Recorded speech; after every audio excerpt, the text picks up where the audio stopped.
শুভ সকালে শুভেচ্ছা জানিয়ে ভিডিওটা শুরু করলাম।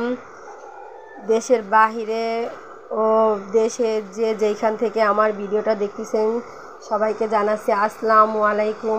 এই তো সকাল ভোরে আমি নামাজটা পড়ে একটু ঘুমিয়ে নিলাম। আজকে ছেলেমেয়ের ছুটি ছিল তাই একটু ঘুমিয়ে নিলাম। এখন দেখি কি উঠে দেখি 8টা বেজে গেছে। এই তো আমার কাজের 12টা আজকে বেজে গেল। এখন তাড়াতাড়ি করে এই যে নাস্তাটা বানিয়ে নিচ্ছি। এই যে আটা নিয়ে নিচ্ছি, এই যে সেদ্ধ করার জন্য আমি পানি দিয়ে দিচ্ছি, মানে সেদ্ধ করে নেব আটাটাকে। এই যে রুটিগুলো ভেজে নিচ্ছি আমি।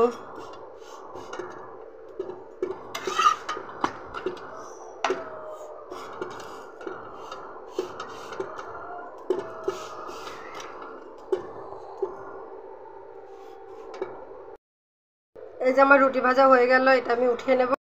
আর একটা রুটি দিয়ে দিলাম। এক করে আমি সম্পূর্ণ রুটিগুলোকে মানে ভেজে নিলাম, এরপর আমি ভাজি করে নেব। আজকে আমি একটু ভিন্নভাবে ভাজিটা করব, এর কারণে আমি এই যে কড়াইতে বসিয়ে দিয়েছি। বসিয়ে এই যে আমি অল্প পরিমাণে একটু লবণ দিয়ে নিচ্ছি, মানে স্বাদ মতন লবণ দিয়ে নিচ্ছি। এই যে তার ভিতরে একটু হলুদের গুঁড়ো দিয়ে নিচ্ছি। দিয়ে আমি এটাকে ঢাকনা দিয়ে ঢেকে রাখবো, মানে সেদ্ধ করার জন্য ঢাকনা দিয়ে আমি এটাকে ঢেকে রাখবো। এই তো আমার নাস্তা বানানো হয়ে গেছে। তার ভিতরে এই যে আমার একটা চাস্তো ননদ দেখেন আমাকে ভালোবেসে এই যে ছোটোবেলার স্মৃতিতে চলে গেলাম। এই যে আমাকে খেজুর এনে দিয়েছে, তারপর আপনার এই যে আম এনে দিয়েছে। এই যে আমার ননদ আমাকে এনে দিয়েছে, কিন্তু দেখেন আমার স্বামী আমার মেয়েটে সবাই কেড়ে করে খেয়ে নিচ্ছে। এই যে খেজুর আম এগুলো সব তারাই খেয়ে নিচ্ছে, আমি কিন্তু এখন পর্যন্ত কিছু খাইতে পারি নাই। এই তো দুপুরে মাথার গোশটা বের করে নিচ্ছি। এই যে মাথার গোশটা আমি এখন গরম পানিতে একটু সেদ্ধ করে নিচ্ছি। গরম পানিতে সেদ্ধ করে নিলে একটু ভালো হয়, তাই আমি গরম পানিতে সেদ্ধ করে নিচ্ছি। তারপরে আমি এটাকে রান্না করব। এই তো এখন আমি গোশটাকে বসিয়ে দিব, মানে প্রেসার কুকারে দেব। এই প্রেসার কুকারে আমি তেল দিয়ে নিলাম, তারপরে পেঁয়াজ দিয়ে নিয়েছি। এরপর আপনার ওই যে আস্তা তেজপাতা গরম মশলা এলাচ এগুলো আমি দিয়ে দিলাম। দিয়ে আমি একটু ভালো করে নেড়ে চেড়ে নেব।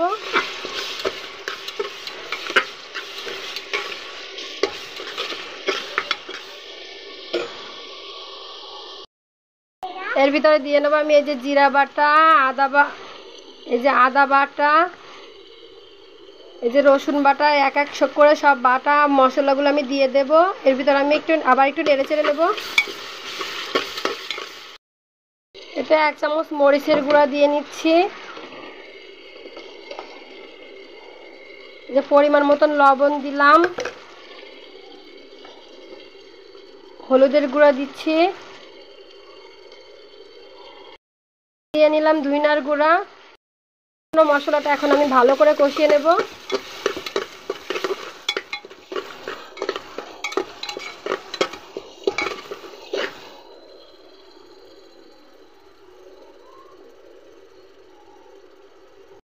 মশলাটা আমার ভালো করে কষানো হয়ে গেছে। এখন আমি দিয়ে নেবো এই যে মাথার গোশটা, এই যে ধুয়ে রেখেছি সেই মাথার গোশটা দিয়ে নিলাম।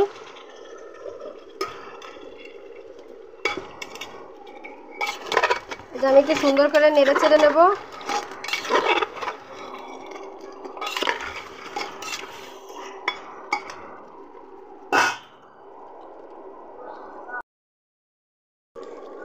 এই তো গোশটা আমার সম্পূর্ণ কষানো হয়ে গেছে। এখন আমি এর ভিতরে দিয়ে নেব আলু আর কিছু কাঁঠালের বিচি। এই যে আলু আর কাঁঠালের বিচিটা দিয়ে আমি একটু ভালো করে নেড়ে চেড়ে নেব।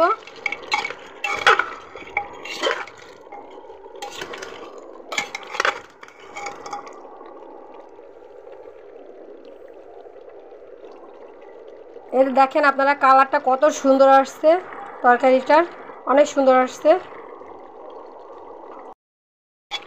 এটা আমার সুন্দর করে কষানো হয়ে গেল। এখন আমি এর ভিতরে দিয়ে নেব পানি। পানিটা দিয়ে নিচ্ছি, আরেকটু দেবো, আরেকটু লাগবে। এই যে আমি ঝোলের পানিটা দিয়ে নিলাম। এখন আমি প্রেসার কুকারে ঢাকনা দিয়ে ঢেকে রাখবো। এই তো আমার মাথার গোশ রান্না করা হয়ে গেছে। কাঁঠালের বিচি আর আলু দিয়ে আমি এই যে মাথার গোশটা রান্না করে নিলাম। আপনাদের কাছে কেমন লাগছে অবশ্যই আপনারা জানাবেন। আপনারা ভালো থাকবেন, সুস্থ থাকবেন। আজকে এই পর্যন্ত কি। আসসালামু আলাইকুম।